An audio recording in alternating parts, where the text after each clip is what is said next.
জুবিন গাৰ্গৰ মৃত্যুৰ ন্যায় বিচাৰি আজিৰে পৰা বিজেপি আৰম্ভ কৰিব ন্যায় যাত্ৰা।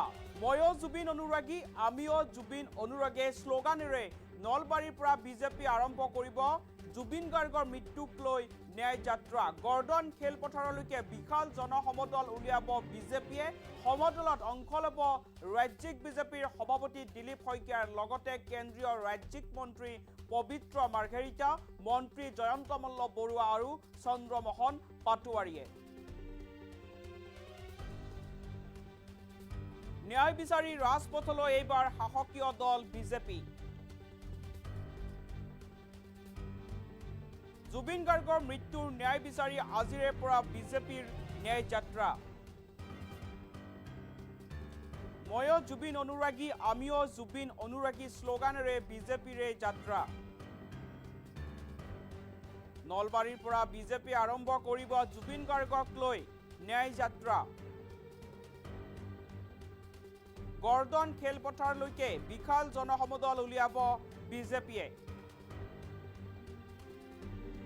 সমদলত অংশ ল'ব ৰাজ্যিক বিজেপিৰ সভাপতি দিলীপ শইকীয়াই। থাকিব পবিত্ৰ মাৰ্ঘেৰিটা সহ জয়ন্ত মল্ল বৰুৱা, চন্দ্ৰমোহন পাটোৱাৰী। শাসকীয় দলে ন্যায় বিচাৰি ৰাজপথত ওলোৱাক লৈ এতিয়া সৃষ্টি হৈছে ব্যাপক প্ৰতিক্ৰিয়াৰ। যদি শাসকীয় পক্ষই ন্যায় বিচাৰিব লগা হয়, ৰাইজে ভৰসা কৰিব কাক? আৰু ন্যায় বিচাৰি আজি ৰাজপথলৈ শাসকীয় দল বিজেপি দলে আজিৰে পৰা আৰম্ভ কৰিব ন্যায় যাত্ৰা। জুবিন গাৰ্গৰ মৃত্যুৰ ন্যায় বিচাৰি আজিৰে পৰা ৰাজ্যিক বিজেপি আৰম্ভ কৰিব ন্যায় যাত্ৰা। এই যাত্ৰাৰ নাম দিয়া হৈছে ময়ো জুবিন অনুৰাগী, আমিও জুবিন অনুৰাগী। আৰু নলবাৰীৰ পৰা বিজেপিয়ে সমৰ্থকক লৈ এই যাত্ৰা আৰম্ভ কৰিব। কিন্তু এতিয়া প্ৰশ্ন হৈছে, শাসকীয় দলে যদি ন্যায় বিচাৰি ৰাজপথত ওলাবলগীয়া হয়, তেনেহ'লে ৰাইজে কাক ভৰসা কৰিব বুলি এতিয়া এক প্ৰশ্নৰো উত্থাপন হৈছে। গৰ্ডন খেলপথাৰলৈকে বিশাল সমদল উলিয়াব আজি বিজেপিয়ে। সমদলত অংশগ্ৰহণ কৰিব ৰাজ্যিক বিজেপিৰ সভাপতি দিলীপ শইকীয়া, কেন্দ্ৰীয় ৰাজ্যিক মন্ত্ৰী পবিত্ৰ মাৰ্ঘেৰিটা, নলবাৰী সমষ্টিৰ বিধায়ক তথা মন্ত্ৰী জয়ন্ত মল্ল বৰুৱা আৰু চন্দ্ৰমোহন পাটোৱাৰীয়ে এই যাত্ৰাত অংশগ্ৰহণ কৰিব। কিন্তু শাসকীয় দলে ন্যায় বিচাৰি ৰাজপথত ওলোৱাক লৈ এতিয়া ব্যাপক প্ৰতিক্ৰিয়াৰ সৃষ্টি হৈছে। যদি শাসকীয় পক্ষই ন্যায় বিচাৰিব লগা হয়, তেনেহ'লে ৰাইজে কাক ভৰসা কৰিব? এই প্ৰশ্ন এতিয়া উত্থাপন হৈছে। 19 ছেপ্টেম্বৰৰ দিনটোত ছিংগাপুৰত ইয়ত পাৰ্টিত ৰহস্যজনকভাৱে মৃত্যুক আঁকোৱালি লৈছিল জুবিন গাৰ্গে।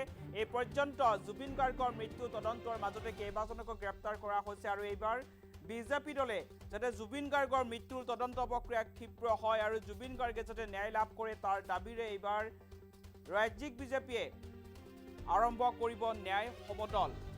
ময়ো জুবিন অনুৰাগী, আমিও জুবিন অনুৰাগী শ্লোগানেৰে বিজেপিয়ে আজিৰে পৰা আৰম্ভ কৰিব এক ন্যায় সমদল। আৰু নলবাৰীৰ পৰা আৰম্ভ হ'ব এই সমদল। নলবাৰীৰ গৰ্ডন খেলপথাৰলৈকে বিশাল সমদল উলিয়াব বিজেপিয়ে। আৰু নলবাৰীত হ'বলগীয়া এই ন্যায় সমদলত অংশগ্ৰহণ কৰিব ৰাজ্যিক বিজেপিৰ সভাপতি দিলীপ শইকীয়া, মন্ত্ৰী জয়ন্ত মল্ল বৰুৱা, চন্দ্ৰমোহন পাটোৱাৰী আৰু কেন্দ্ৰীয় ৰাজ্যিক মন্ত্ৰী পবিত্ৰ মাৰ্ঘেৰিটাই। কালিৰ দিনটোত ৰাজ্যিক বিজেপিৰ সভাপতি দিলীপ শইকীয়াই বিজেপিৰ ন্যায় যাত্ৰাক লৈ কি মন্তব্য কৰিছিল, মন্তব্য আগবঢ়াব লৈছোঁ।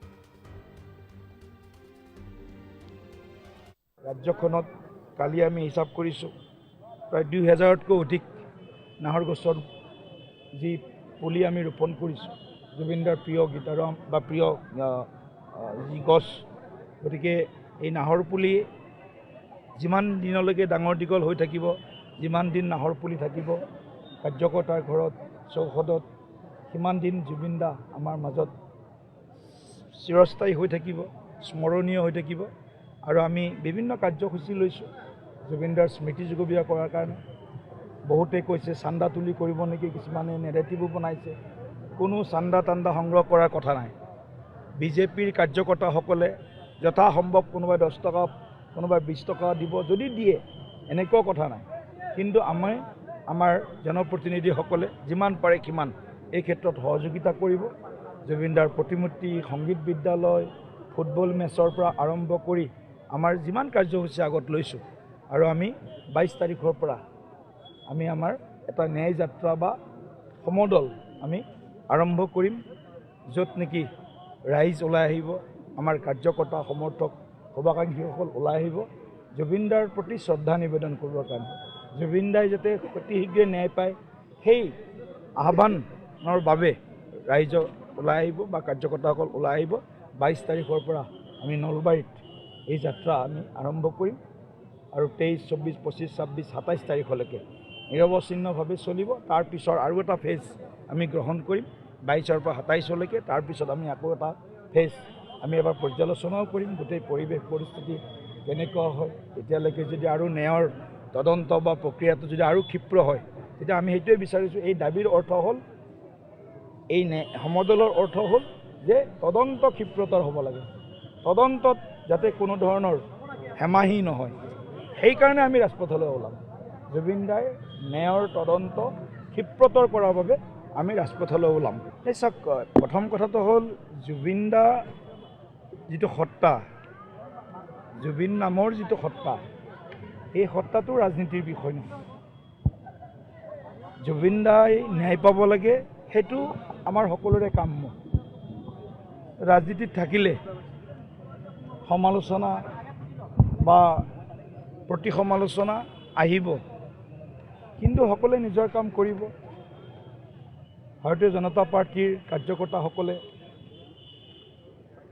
মনে প্ৰাণে জুবিন দাই ন্যায় পোৱাটো বিচাৰে। চৰকাৰ এটা প্ৰশাসনীয় ব্যৱস্থা আৰু আমি দল, ভাৰতীয় জনতা পাৰ্টী এটা দল, যি দলত সকলো জাতি জনগোষ্ঠী, সকলো ধৰ্মাৱলম্বী লোক আছে। গতিকে আমি দল হিচাপে জুবিন দাৰ ন্যায় যিটো প্ৰক্ৰিয়া, সেই প্ৰক্ৰিয়াটো ক্ষীপ্ৰ হোৱাটো বিচাৰিছোঁ।